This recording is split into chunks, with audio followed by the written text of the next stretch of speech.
పంచదారల mining వెనకాల మీ వాళ్ళు ఎవరైనా ఉండుంటారా? 2 రోజుల్లో అన్ని బయటకు వస్తాయి. మావాడైనా ఎవడైనా కూడా బయటకు తీసుకొస్తాం. రైట్. డెఫినెట్ గా ప్రజలకు మోక ఆనంద్ సాగర్ గారు, మీకు ఈ మైనింగ్ కి సంబంధించి మీరేమనుకుంటున్నారు? 2 ఏళ్ల పాటు ఆగింది, కేవలం ఏదో 2 నెలల నుంచి చిన్నపిల్లలు ఎవరో చేస్తున్నారు. సార్, ఇప్పుడు మీరు చాలా సీనియర్ మోస్ట్ జర్నలిస్టు, నేను అభిమానించే జర్నలిస్టులో మీరు ప్రథమ స్థానంలో ఉంటారు. వైసీపీ పరిపాలన దేని చుట్టూ 5 ఏళ్లు తిరిగిందండి? వాళ్ళ ప్రధానమైన ఆరోపణ ఏంటి ఆ ప్రభుత్వం మీద? ఈ మైనింగు, గనులు, మట్టి, ఇసుక, వైను, మైను, ఇదే కదా దాని చుట్టూ తిరిగింది ఆ పరిపాలనలో. మేము చేసిన ఆరోపణలన్నీ అవే, మా ఉద్యమాలన్నీ అవే. ఇప్పుడు ఏదో కొత్తగా మాట్లాడితే ఏ విధంగా దీన్ని మేము వ్యాఖ్యానించమంటారు? ఇప్పుడు ఏదో 4 వానలు కురగానే నత్త నాంచేరు అయిపోయిందంటే ఎవరు నమ్ముతారు? 2 ఏళ్ళు అధికారంగా దూరంగా ఉండిపోయి వీళ్ళు నీతులు చెప్తే, ప్రభుత్వం మీద ఏదో విమర్శలు గుప్పిస్తే ఏం మాట్లాడాలి సార్? ఇది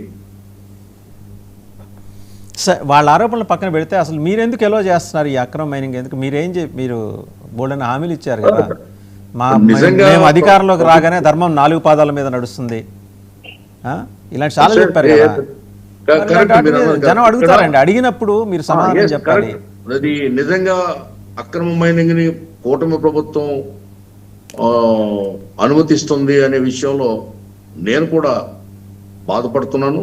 అటువంటిది ఏదైనా ఉంటే ముఖ్యమంత్రి గారి దృష్టికి మేము కూడా తీసుకెళ్తాం.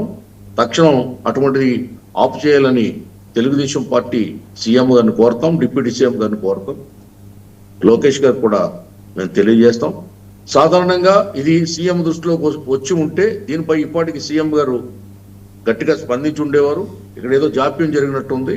డెఫినెట్ గా మా ప్రభుత్వం ధర్మం 4 పాదాల నడిచే విధంగా మా ముఖ్యమంత్రి చంద్రబాబు నాయుడు గారి పాలన సాగుతుంది. పవన్ కళ్యాణ్ గారి సపోర్టు, మోడీ గారి యొక్క అండదండలతో, లోకేష్ గారు ఒక యువ నాలెడ్జ్ తో రాష్ట్రం ఒక శేఖర్ రెడ్డి గారు ఫాస్ట్ ట్రాక్ లో అభివృద్ధి చెందుతుంది. రైట్. శేఖర్ రెడ్డి గారు, మీ ఆటలు ఇంకా కట్టేసినట్టే అండి, మీ ఆటలకి ఫుల్ స్టాప్ పడినట్టే. ఎందుకంటే అక్కడ ఒక ప్రామిస్ చేశారు మోక ఆనంద్ సాగర్ గారు, ధర్మం 4 పాదాలు. మీ 5 ఏళ్ళు అధర్మమే నడిచింది, అందులో డౌటేం లేదు. చాలామందికి ఉన్న ఇంప్రెషన్ నాకు కూడా ఉంది. దౌర్జన్యాలు, అరాచకాలు, పైశాచిక విధానాలు, మీరు తీసుకున్న ఏకపక్ష నిర్ణయాలు, అండ్ మీరు ఉక్కుపాదంతో అణిచేయటాలు ఏది ధర్మాన్ని, వీటన్నిటికీ వీళ్ళు సమాధానం చెబుతుంటే మీరు తట్టుకోలేకపోతున్నారు. అందుకనే ఆయన బాబు గారు మాట్లాడుతుంటే మీరు మధ్యలో ఇంటర్వ్యూ అయిపోయారు. ఇప్పుడు మీరు వెళ్ళి ధర్నా మీ క్లెయిమ్స్ ఎట్లుంటాయంటే, మేము వెళ్ళి ధర్నా చేశాం కాబట్టి అతను సాయికృష్ణ కేసు మీద ప్రభుత్వం ముందుకు కదిలింది, మేము వెళ్ళి ధర్నా చేశాం కాబట్టి పంచదార్ల మైనింగ్ మీద ఆయన ఉక్కుపాదం మోపారు. ఈ క్లెయిమ్స్ ఏంటండి? మీరున్నప్పుడు ఏం చేశారు సార్? నేను చెప్తాను. మేమున్నప్పుడు ఏం చేశామనడానికి, మేమున్నప్పుడు పంచదార్ల కొండ గుడ్డు కొట్ల. సో పంచదారుల గురించి మేమున్నప్పుడు ఒక్క నిమిషం, నేను జీవో కాపీతో చదువుతావా, నువ్వెందుకు కంగారు పడకు. నేను నోటి మాట అయితే మాట్లాడను సార్.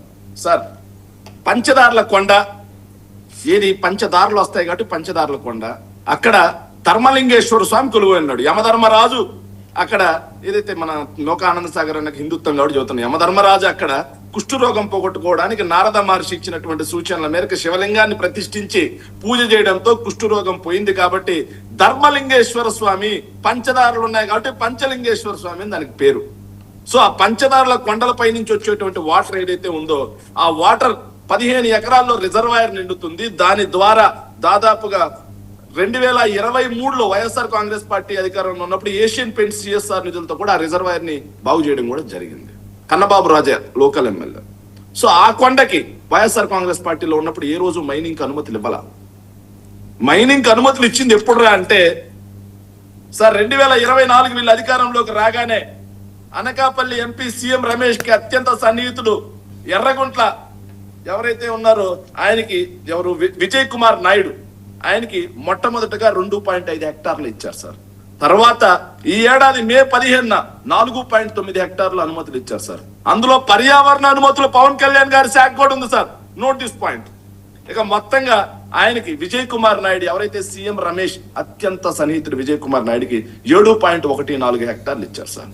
ఆయన మైనింగ్ చేసుకుంటూ ఆయన ఎవరికి ఇస్తున్నాడు రా గ్రావెల్ అంటే రిత్విక్ ఎన్క్లేవ్, రిత్విక్ ఏదైతే ప్రాజెక్ట్స్ రిత్విక్ ప్రాజెక్ట్స్, ఆ రిత్విక్ ప్రాజెక్ట్స్ ఎవరిదిరా అంటే సీఎం రమేష్ అనకాపల్లి. ఇది ఒకటి గుర్తుపెట్టుకోండి సార్. దానికి కొనసాగింపుగా సార్ ఇక్కడ మరో 5 హెక్టార్లు సార్ లక్ష్మీ